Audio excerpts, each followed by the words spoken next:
And cut. Good job, guys. Take 10. Hey, I'm Aaron Novak. Are you new to photography? Do you rely on auto settings to take your photos? And yet, you're still not satisfied with the pictures you get. Stop relying on machines to do the work for you. Learn to do it manually. When you shoot manual, you can be sure how your picture is going to turn out every time.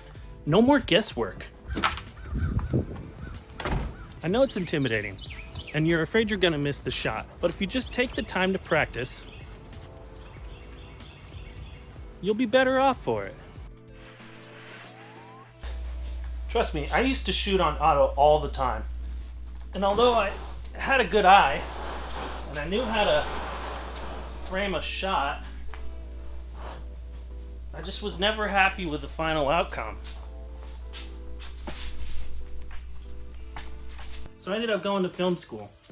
And although I learned a lot and I had a lot of awesome opportunities, like that time I got to meet Dean Cain on a film set, major motion picture I helped work on. Great opportunities, but I've learned so much more since film school.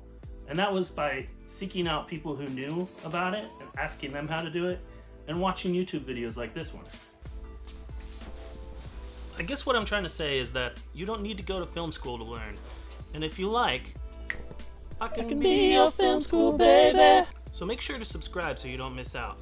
Episodes are going to be dropped every Wednesday, and we're going to discuss the basics of manual photography and videography, like the exposure triangle, what aperture is and how to use it, what aperture is and how to use it, what shutter speed you should be using, and what's ISO and why is it important.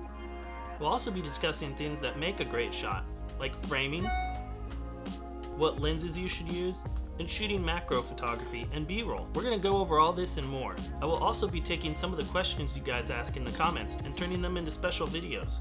So how about it? What do you guys want to learn about photography or videography? Leave your questions in the comments down below and we'll see if we can get to them. And as always, make sure you subscribe and hit that notification bell so you don't miss out. Well, that's it guys. Thanks for watching.